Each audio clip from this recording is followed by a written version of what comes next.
They say that the early bird gets the worm, but that adage clearly doesn't pertain to the Eagles. Maybe the early eagle can get a dolphin. Chip Kelly's boys have only scored 10 points in the first quarter all year, but Miami has allowed an NFL most 34 in the opening drive this season.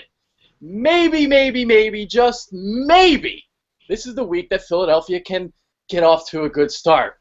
Well, as long as Chip doesn't call that goddamn swing pass again on the very first play.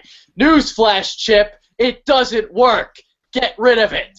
Mike Owens is here. Jeremy Burton's here as well. I'm Adrian Fedque. We're swimming with the Dolphins on Sunday. How you guys doing? What up? Yeah, well, it's the Cowboy week is over, so now it's on to the Dolphins, and, well, it's a little hard to get excited for Dolphin week, but here we are, swimming with the Dolphins this week, and hopefully we're, not swimming with them, and we'll be running past the Dolphins while we're on the beach in this one, because that's what the Eagles are going to have to do, establish the running game. And, well, it's a good thing that the Eagles, the past 4 games, they've been running for, over 150 yards in each game. So that's a good start heading into this game. So the game plan is going to be to run past those Dolphins. Yeah, I love the matchup this week. I mean, we're pretty heavy favorite, about a touchdown favorite in this game at home. So, Miami's used to playing in the warmth. Well, it's going to be a little breezy this weekend on Sunday, and so hopefully, they're bad against the run. they're bad against the run. We'll be able to pound the ball to stay away from he loves running those outside zone reads. So we'll stay away from Ndamukong Suh's in the middle. Offensive line's been great. As you said, the running game's been great. I think we got to exploit that matchup and just don't throw that damn swing pass on the first play. But you know what? I would not be surprised if Chip and his stubborn self does it just to say, to hell with everybody, I'm going to do it anyway, and then we'll go 3 and out, and it's going to just be another story just like every other week. But hopefully it's not the case, and we'll establish a good quick moment and get the game. Let's have a stress-free game. Breezy F, baby. Breezy F, baby. It's an inside joke, I guess. All right. It is an interesting game, a little bit. We're finally playing at 1 o'clock. It's a little strange. We've been playing in prime time the last couple of weeks, and we're back to being like every other normal NFL team. So I'm going to pose the question: is this a trap game? Well, I don't really think that this week is necessarily a trap game. The trap game could come, the following week against the Bucs, but really, this game, I think that the Eagles have a nice matchup here with the Dolphins, so I don't necessarily think it's a trap game. Really, the Dolphins are struggling right now. They've lost their past few games, 2 in a row, I think, to the Patriots and the Bills. So they're struggling, and we're getting, the Dolphins. Obviously, they're going to be, up and fired up for this game because they're going to have to play for a wild card spot in the AFC if they want to get in the playoffs. But this Dolphins team, obviously, they had a lot of turmoil early on in the season, having to fire their coach. And, now with Dan Campbell in there, they were fired up for that, the first few games under him. But it seems like they kind of lost that fire. So, and losing their leader on defense at Cameron Wake, I think the Eagles pretty well favored in this one. Yeah, I don't really see this as a trap game. We got a pretty cake schedule coming up the next few. If anything, I think that Lions game on Thanksgiving is going to be tougher than just because it's Thanksgiving and they're used to playing at home on Thanksgiving. But no, I love this matchup. Like you said, Miami fired their coach 4 games ago. Dan Campbell came in with a new attitude. They won their first 2, but it was against subpar opponents. I think the Texans and the Titans they beat, and then they lost to a couple AFC East games. So against a more formidable team, I don't think Dan Campbell quite has what it takes. I mean, he's the youngest coach in the NFL right now, even though he's an interim. He's still pretty young. So I think Chip can take advantage of this matchup. Hopefully, he has a good game plan, and I don't see too much to worry about. Yeah, I mean, this has the recipe of a trap game because, you play the primetime games. You just beat your rival Dallas, overtime winner, walk-off win, all that stuff. But the reason why it's not a trap game to me is, well, it's just we match up really, really well against the Dolphins. I really think we do. They're, I believe, 26th against the run in terms of yards per carry allowed. And while Philly's been really, really running the ball well the last 4 games or so, and we'll talk about that later.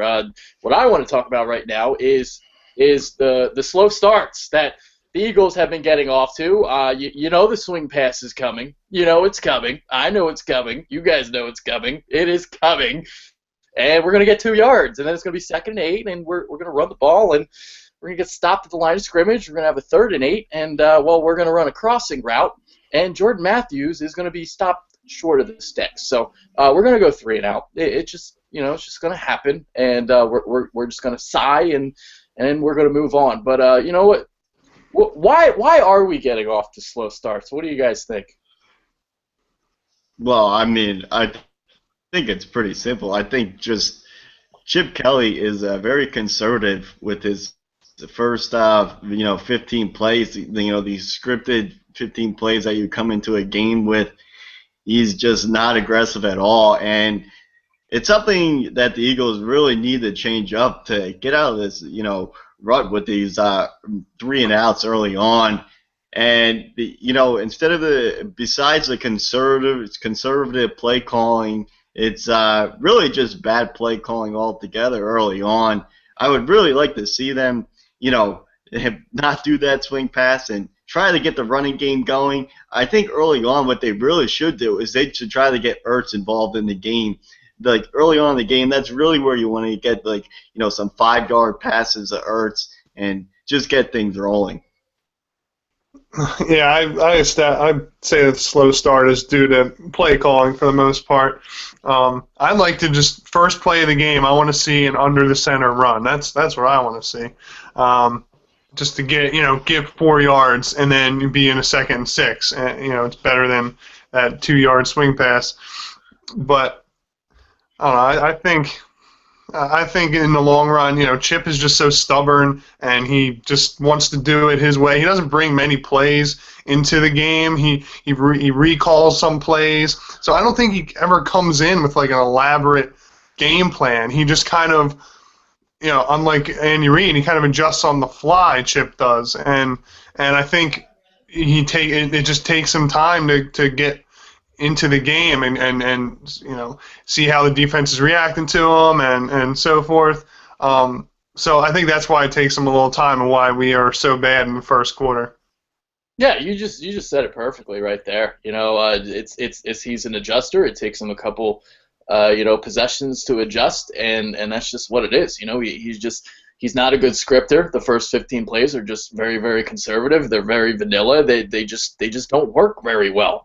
So the first 3 possessions, I mean, they never seem to score any points, and then they finally get going. But what I want to see on that first play, Mike mentioned getting Ertz involved in the game. I mean, the first play of every game, if I were a head coach, I love the little 5-yard stop route to the tight end. That's the play I'd run every game if I could.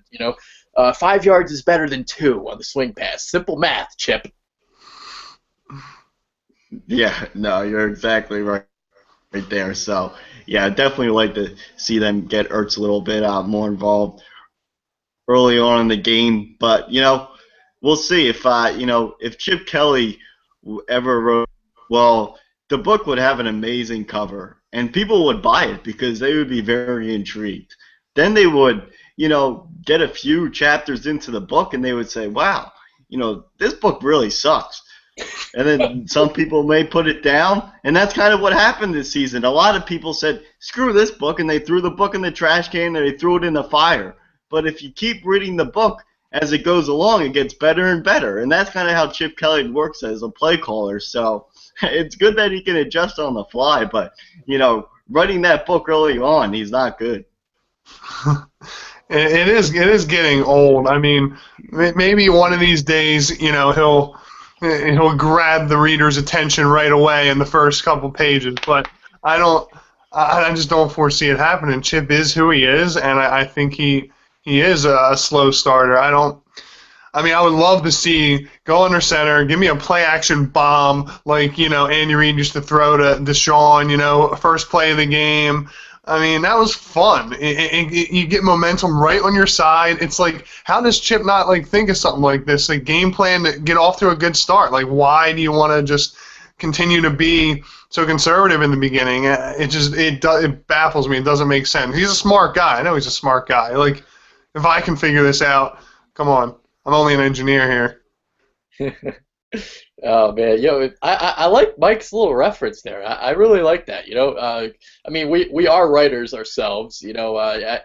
As Mike knows, I'm a guy that likes to engage my readers right from the beginning. I use corny little puns and leads and all that good stuff, and people seem to like it or whatever. But going back to this game here. I want to move on to our running attack, and I did some math and I did some calculations, and I wanted to show you guys how good this running game's been the last 4 games, because it was basically non-existent the first 4, and the last 4. We're just on riding that wave of momentum. So here are the numbers I have. First 4 games. 89 carries for 280 yards, 3.14 yards per carry. We only had 30 or more carries in one of those 4 games, and the other 3, they carried the ball less than 20 times. So that means Chip was electing to throw the ball a lot more. The last 4 games, we've run the ball at least 30 times in each one. We've gained, like Mike said earlier, we've gained at least 150 in each one. In total, 146 carries, 693 yards, 4.75 yards per carry. So, why are they running the ball a lot better now? The answer seems simple, I guess, but I'll throw it out there. Why are they running the ball better? Yeah, well, this is where we have to talk about the guys that like to go out and eat cheesesteaks. They like to eat a lot. They like to put a lot of cheese whiz on it. These are the guys that like to eat triple pounder burgers. These guys like to eat ribs. It's the offensive linemen. And, well, to start the season, our offensive linemen were eating mini donuts. But now they've upgraded to about a few dozen donuts before every game. And they're playing unbelievable right now from the way that they started out the season. And to think that we didn't even have Jason Peters last game and the way that Dennis Kelly filled in, it was nice to see that. But, yeah, for me, it all starts up at that offensive line, and they've really done a great job of blocking for the running backs. And I think that the offensive line has really helped Murray get into a groove here. And, well, you saw what Murray did last year with the Cowboys when he had an outstanding offensive line. So the offensive line can continue to play like this. You're going to see Murray continue to improve each week. Yeah, those numbers Adrian gave out, they're just night and day. You're talking double production just about double of the production as far as carries and yards goes between the first the first quarter of the season and the second quarter of the season. So now we enter the second half of the year. These next 4 games are huge. We got to get at least 3 wins here, I think. The running game, like Mike said, we got those big guys up front. It's the battle in the trenches. That's where football games are won and lost, I always say. If you can win the battle in the trenches, you're winning the fight at the line of scrimmage. You're moving the ball further than the other. You're pushing the guys back. that's the name of the game. The offensive line's been more cohesive. Even with, it's been really impressive, even with Peters out, is the way our backups been able to fill in with Dennis Kelly. Switching to the right tackle, and Lane. Lane Johnson's. I hope he's our tackle for the next 10 years. He's a stud muffin. So it's all about the offensive line here for the running game. Yeah, and Mike, I totally realize now why Jason Peters has had some struggles this season because you were talking about how that they're eating all these ribs and these cheese steaks. Well, Peters lost 25 pounds during the summer because he gave up ice cream. So he's clearly not on the same wavelength. He's not going to the buffets. He's going back to his apartment and he's drinking some smoothies instead. So clearly it's not working for him. And how can you give up ice cream? I love ice cream. Peanut butter ripple is the best. Put some peanuts on top, put some syrup on it, and just scoff that shit down. Oh my God. All right. So moving on to DeMarco Murray, because we talked about how the Eagles are running the ball a lot better overall. Well, so is Murray. So first 3 games for Murray because he didn't play in the Jets game.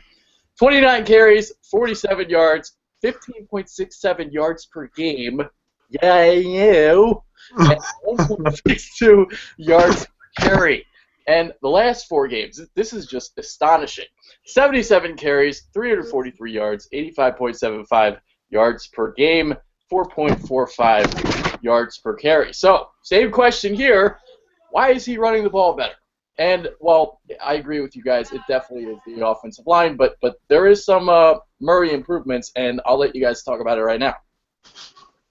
Yeah, well, with Murray, I think that this might go back to this ghost injury that he had early on in the season, apparently. For me, it was just too odd that during training camp he would not participate in some practices. Just really odd. So something was going on there early on. It possibly was an injury. I think it very well could have been. But, what I'm seeing now with Murray, he just had his best game in an Eagles uniform against the Cowboys this past week. And really, Murray won the Eagles the game on that final drive in overtime. What I'm seeing right now with Murray is his vision. He's got great vision right now. He's going back to the vision that he had last year with the Cowboys. And he's improved a lot on the sweep play with the Eagles. And it could just be, the simple fact that Murray was not used to that sweep play, running it with the Cowboys, but now he's running it a lot more with the Eagles. So it could be one of those things where Murray just had to get adapted to the system. So hopefully that's what happened, and it's working out right now. Yeah, I completely agree with Mike and hit the nail on the head. He was a little banged up earlier this year with some leg injuries, whether I think it was a hammy or something like that. So, it took him a little. He's already going into a new system. He was so used to the Cowboys running game. So, it does take a little while to get acclimated. So, and finally, I'm seeing the vision is key. He's hitting the holes. He's planting that foot and just hitting, finding the hole and then hitting it. Even the outside zone reads, he's getting outside well. Just making good decisions and keeping him fresh with mixing in Matthews and Sproles is really doing a lot for our running game. But I definitely see Murray getting about 20 touches this weekend, and I think we'll have a lot of success. Dolphins are not good against the run. Yeah, I kind of simply think this is due to the fact that he's just simply adapted to the offense. I'll give you guys an example. Even though this guy was on the defensive side of the ball, let me give you guys Trent Cole. All right, Billy Davis, first year, obviously. Eagles, you move from a 4-3 to a 3-4.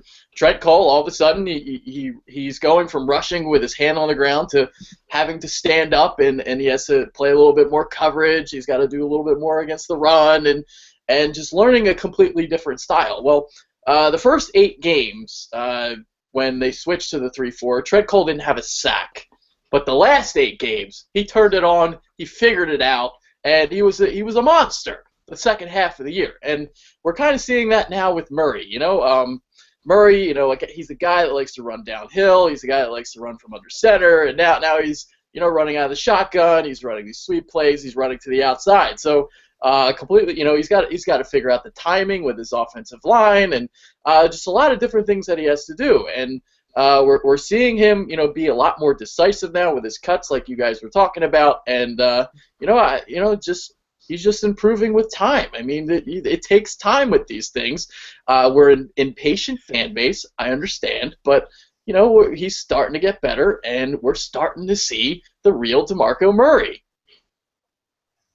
Yeah, the real DeMarco Murray is starting to stand up here, and this was one of those things where this last game against the Cowboys, I think we kind of realized we were like, after the game, you're like, okay, now I can see why Chip Kelly wanted to bring in DeMarco Murray, because okay, now I see why Chip Kelly wanted to get Sam Bradford. So things are starting to come together here. Now, it's taken a lot longer than any of us wanted to, but honestly, to be at 4-4 and to have things really start to come together on the offensive side of the ball and really see your two main guys start to pick up the offense, that's what's really key.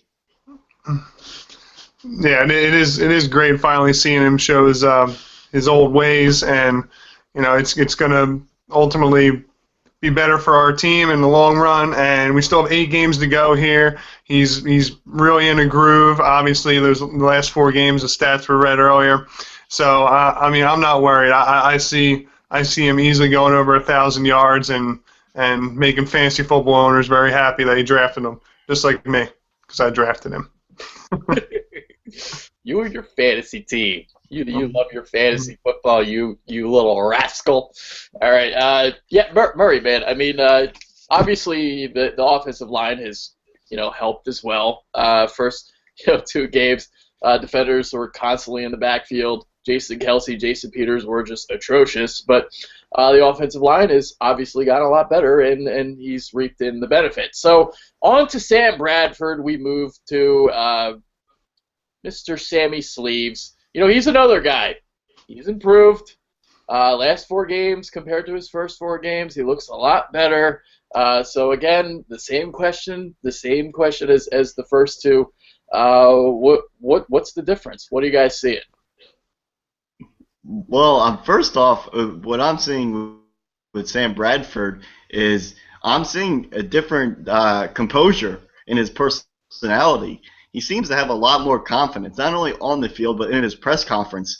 And this is really key. He's really starting to step up in that type of role and be a leader for this team. And it's kind of something that you didn't see early on here the first couple of weeks.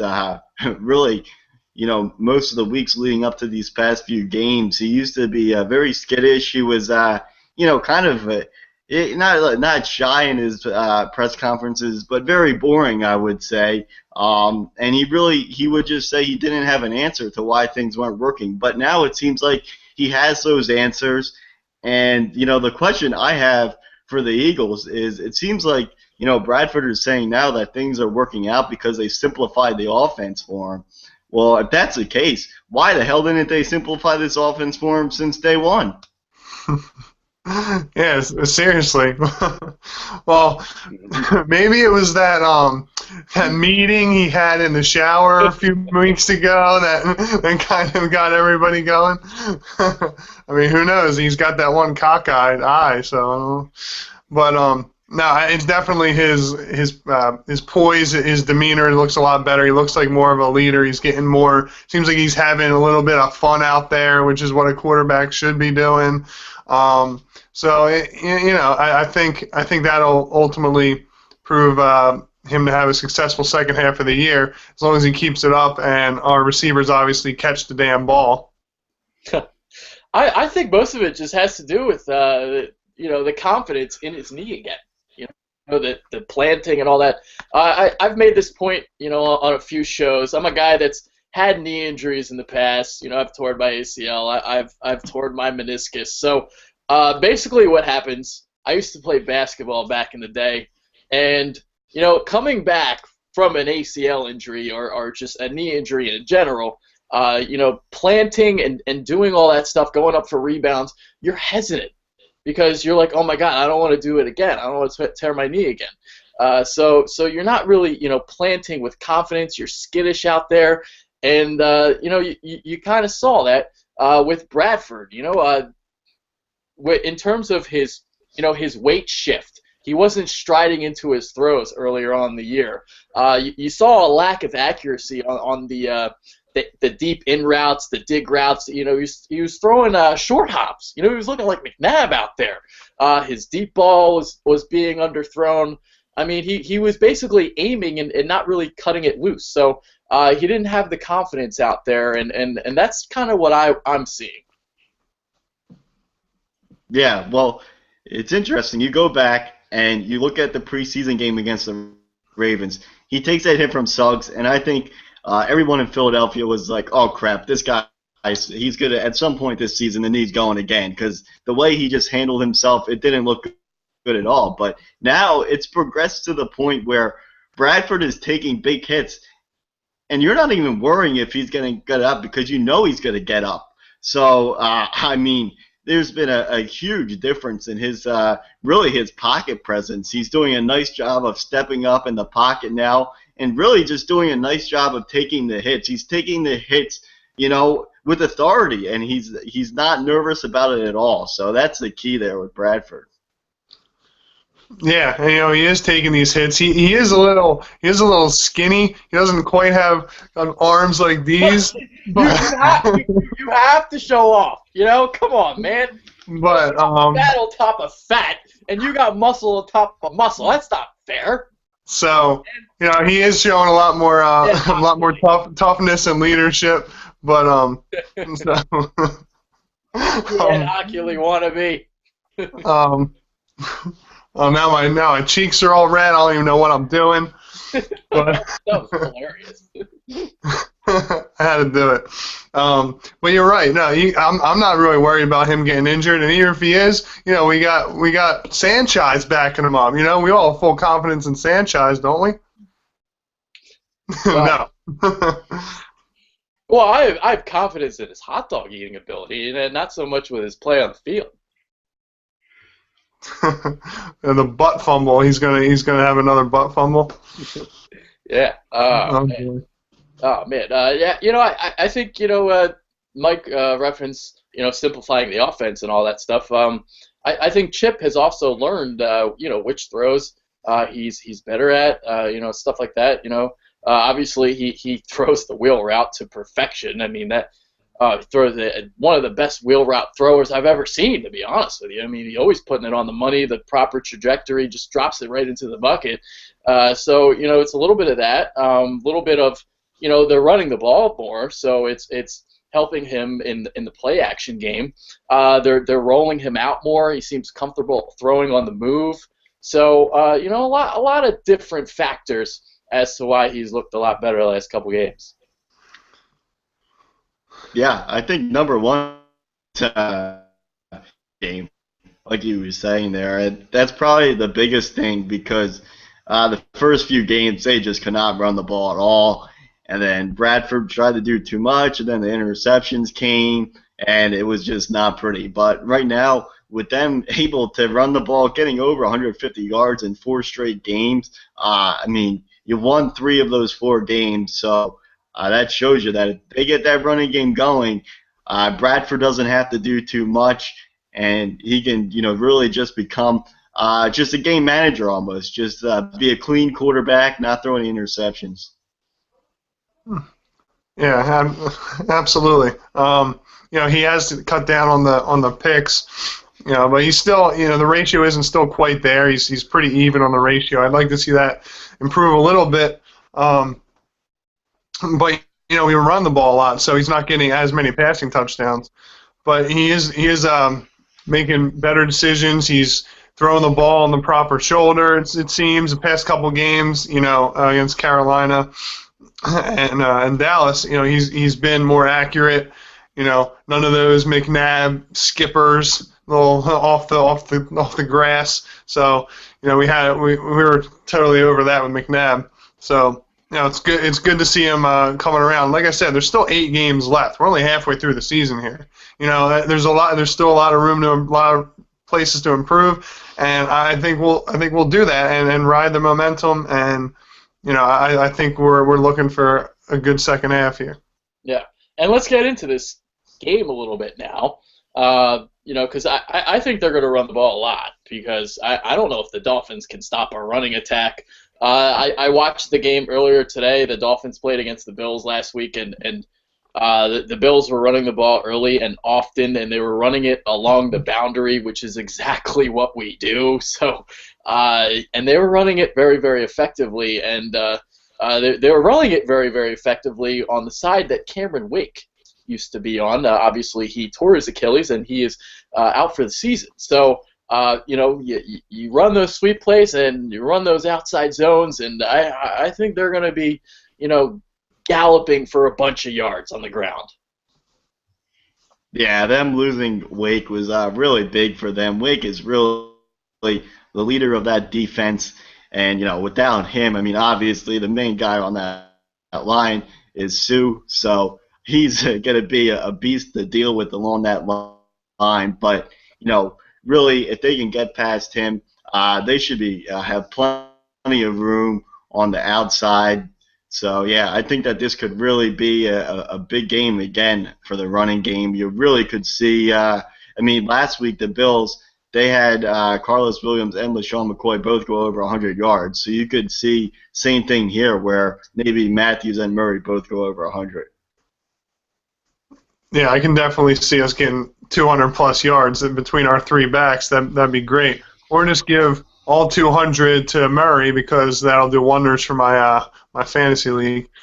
But no, they're very vulnerable against the run. So hopefully Chip can see that and not be call a proper game plan, and we'll just get it going early and often, just like the Bills did. The Bills' offense isn't anything spectacular, so I think that if they can do it, damn right we can do it. Yeah, and it's crazy. They bring in Ndamukong Suh to help shore up that run defense. They were 24th against the run last year, but this year they're 26th against the run in terms of yards per carry, 4.5 yards per carry. So clearly they've dropped off, which is kind of insane. You bring in Suh and you think you're going to get better against the run. Well, it hasn't been that way. So I want to move on to Jason Peters now. He's starting to get more dinged up than a '93 Honda Civic. The guy is just what's he got? He's got like a quad injury now. He's all banged up. We talked about this pre-show. I think it's better off to just sit him. Your line played really, really well last week. Dennis Kelly at right tackle, Lane Johnson at left tackle. I think you just kind of keep all those guys in there and let Peters rest up a little bit more.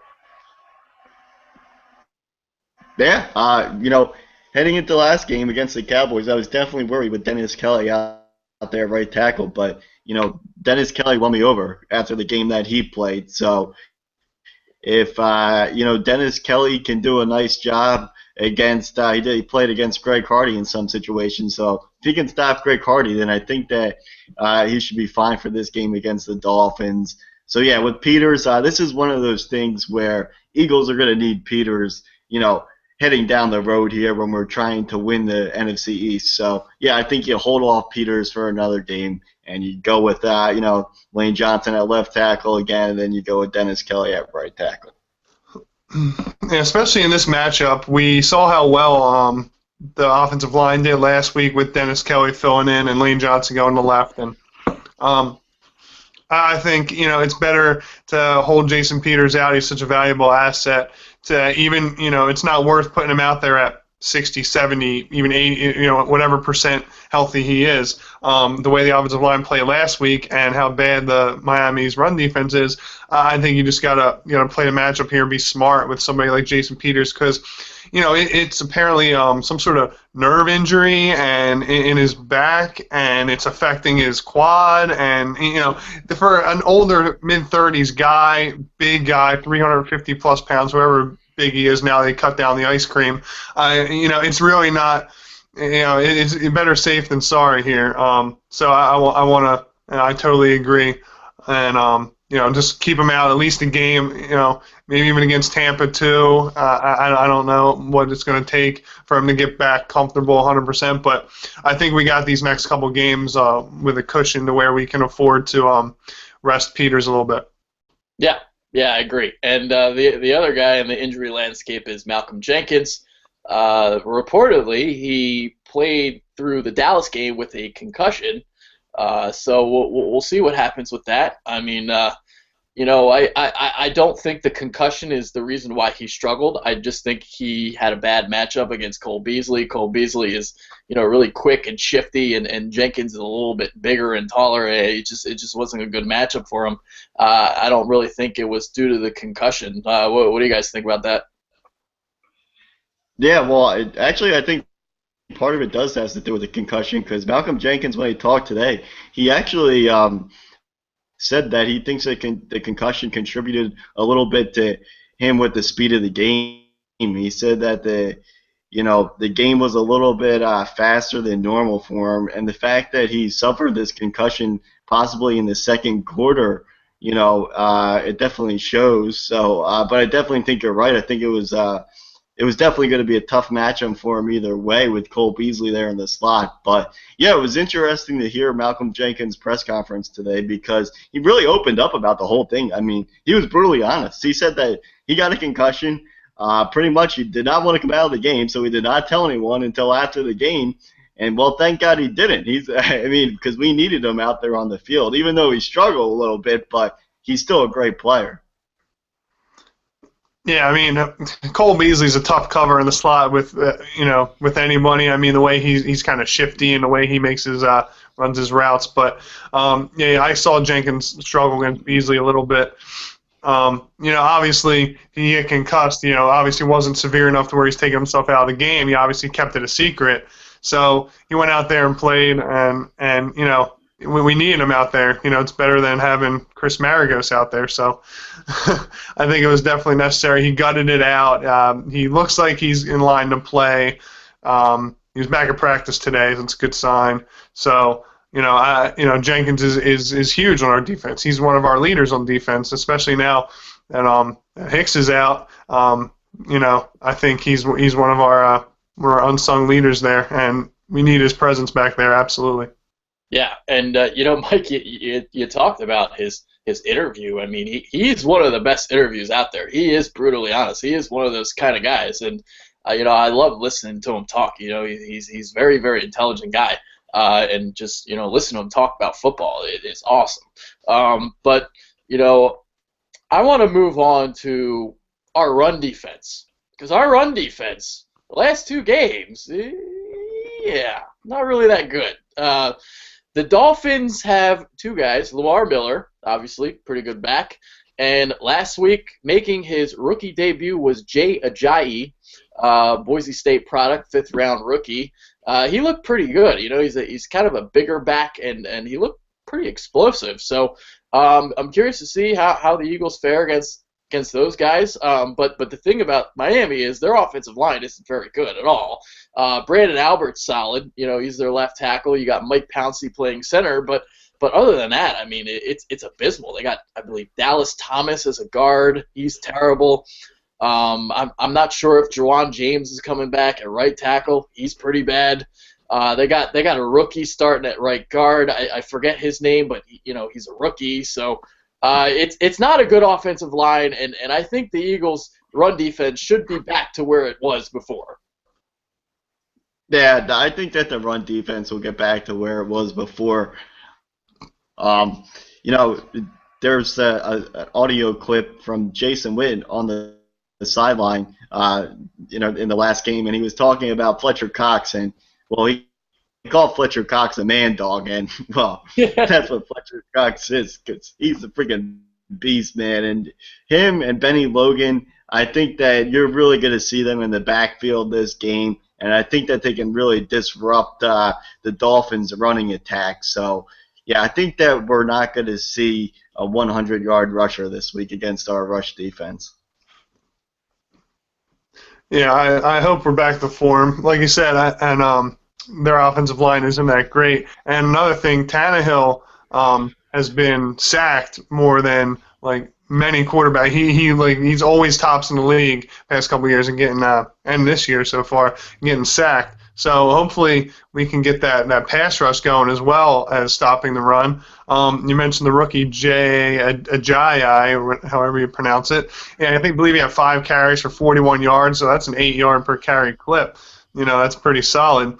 But if we just seal off the edges and an inside, I think we'll be able to slow them down and hopefully get pressure on the quarterback. We got our studs on the D line, the regulars. We got Benny and Fletcher. They're gonna be swarming, and hopefully we get D'Amico back. Our linebackers are getting healthier, so with the exception of Jordan Hicks, but I love our defense in this matchup as well. So I think we should be able to hold them to maybe under 20, and we score over 20. Let's go with that.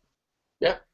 And talking about Tannehill being sacked, he's been sacked 23 times this year. That's tied for seventh most in the league. Well, at least the Dolphins have surrendered 23 sacks. So yeah, tied for seventh most in the league. And our pass rush is getting a little bit better. Brandon Graham's playing a lot better lately. So I think we should get at least 4 or 5 sacks in this one. Tannehill does get rid of the ball really quickly. So it's crazy how they have gotten sacked that many times. I mean, the former quarterbacks coach Bill Lazor is their offensive coordinator. So they kind of run that same kind of stuff there in Miami. A lot of those wide receiver screen passes, crossing routes. They like to get Jarvis Landry involved in the game. So you're not going to see a lot of downfield passes from Tannehill. A lot of the short stuff, and basically they want their receivers to get yards after the catch. Yeah, with the Dolphins, you see a lot of screen passes, so the Eagles are going to have to be aware of that. So, yeah, really, you have to watch out for Lamar Miller out of the backfield on those screen passes. And then, obviously, Jarvis Landry is their big threat throwing the ball. So, yeah, as long as the Eagles, if they get Bear back, they should be able to bat some passes down at the line, hopefully get some pressure on Tannehill, and I think they'll be all right. Yeah, you mentioned Landry. He's their best receiver, but he's like a slot guy, plays the middle of the field. He's not like they don't have. Nobody should trust Kenny Stills or somebody as their deep threat. I think he stinks. So. Our secondary's been, much improved. So, as long as we can take care of Landry in the slot, they also like to give him a couple carries here and there. So we got to watch out for that. So as long as we shore up, as long as we win the battle in the trenches, that's what I'm always saying. Our defensive line can push their guys around on the offensive line. I think we'll have no problem. Yeah. Yeah, their receivers, they got some young kind of guys. I actually kind of like their receiving core a little bit. I just don't think they know how to utilize them. Kenny Stills is a deep threat. He's a really good deep threat, but they just don't throw the ball deep, and that's the problem there. He hasn't gotten on track yet. I liked him coming into the year, but it's just he's not really a good fit. They don't really know how to use him. Rashard Matthews it's kind of been a threat for them. They really haven't gotten anything from Devontae Parker, their first-round pick. Jarvis Landry, obviously, he's a stud, but he's not like an elite receiver or anything. So there's that. So let's move on to our predictions for the game. I think we're all in agreement that the Eagles are going to win. So let's run down the scores. Yeah, I think that the Eagles shouldn't have much of a problem in this game. I'm going to say that the Eagles win this one. I'm going to go 30-10. I think that they win pretty easily in this one. Wow, that's lovely. I'll take that. That's a stress-free game right there, Mike. I like 27-14. I think we'll get everything going. Maybe give up a touchdown in the first quarter, and then hold them just one more the rest of the game. Yeah, I got 27-20. I think we kind of win it comfortably. I don't think we're ever going to get really threatened to the point where we get scared or anything like that. We're not going to get the butterflies in our stomach like last week. So I'm thinking 27-20, kind of near there, 27-17, something like that. I think the Eagles win. So there we go. Those are our predictions. And this is the point where we ask the fellas. One guy we haven't talked about yet. So who's your underrated star on Sunday afternoon? Well, I mean, this is obvious, right? I mean, it's got to be Caleb Sturgis. Going against his former team, he's going to kick at least 4 field goals. Probably 4 field goals all over 50 yards. No, Jesus. It's not going to be Sturgis. Let's hope he doesn't even get on the field. So I'm going to say that in this one, my star is going to be. I'm going to say that Brandon Bear is going to have a big game along that defensive line. You love Brandon Bear, dude. You just want to. Why don't you just take him out on a date? I think he'll love it. Take him out for some bear claws. Brandon Bear claws, right? I think I'm gonna go with the secondary. Somebody who's gonna get an interception. I like Walter Thurman this game. I like him to step up. I'm gonna throw a name out there for you guys, and you guys are gonna laugh. I'm gonna go with E.J. Biggers. Oh, Jesus Christ, your boy. He's my boy. He's my boy. Those dreads. I'm gonna be covering Landry. I'm gonna say he's gonna cover Landry. I'm gonna say he makes a play or two, and that's all I want. So, Biggers has silently had a pretty good year. He is not. I'm not gonna say pretty good. I'll say he's been okay. He's been okay. He's the guy that I did not want coming into the year.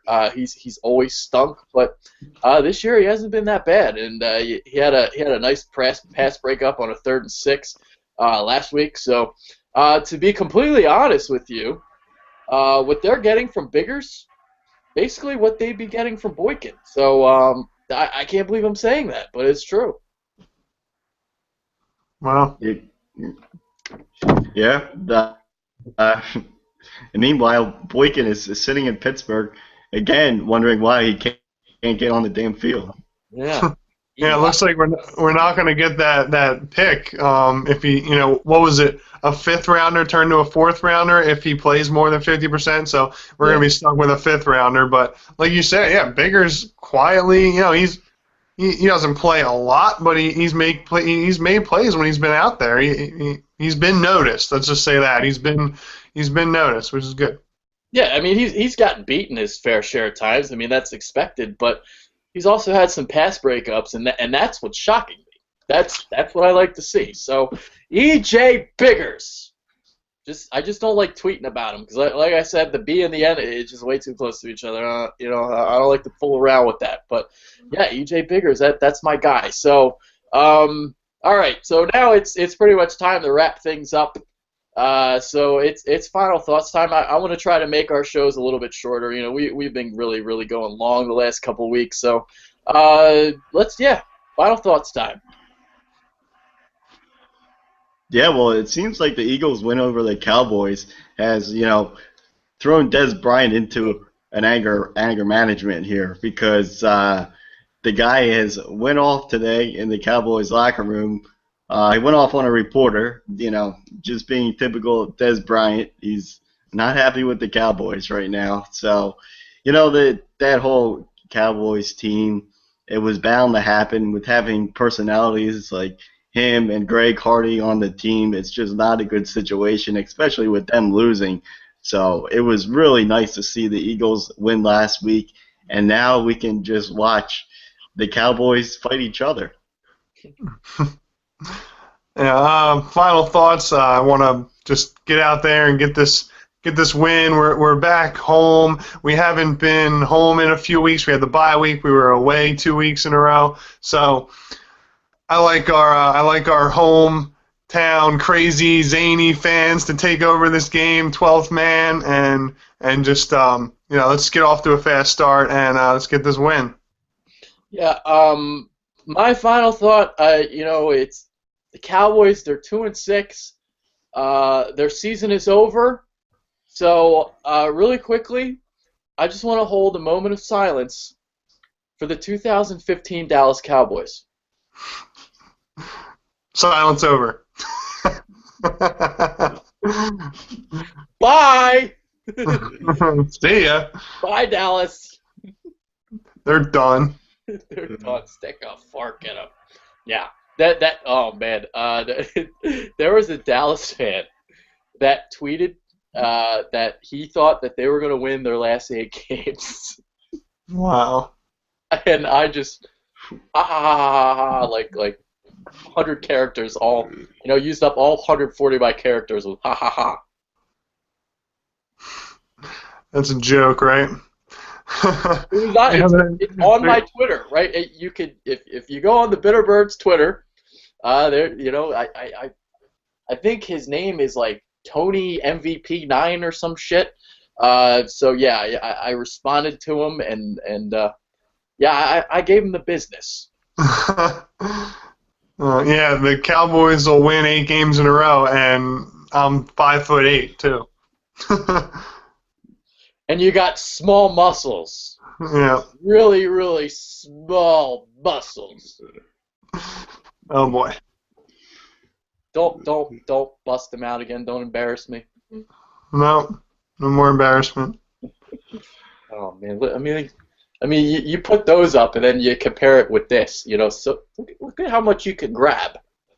By the way, did you see Deshaun Jackson, the video today? He gave Jay Gruden a titty twister. I didn't see that. Now I know why Chip got rid of him. Yeah, he doesn't. Yeah, Chips has very sensitive nips. Big Red must have loved it. Oh. There's a lot to grab there. Yeah. Milk comes out of his titties. Oh boy. I think On that happy note. Yeah, we're ending the show now. With that being said, Jeremy Burton, Mike Owens, I'm Adrian Fedq. Go Birds, baby! Let's go. Go Birds. Get it. Later.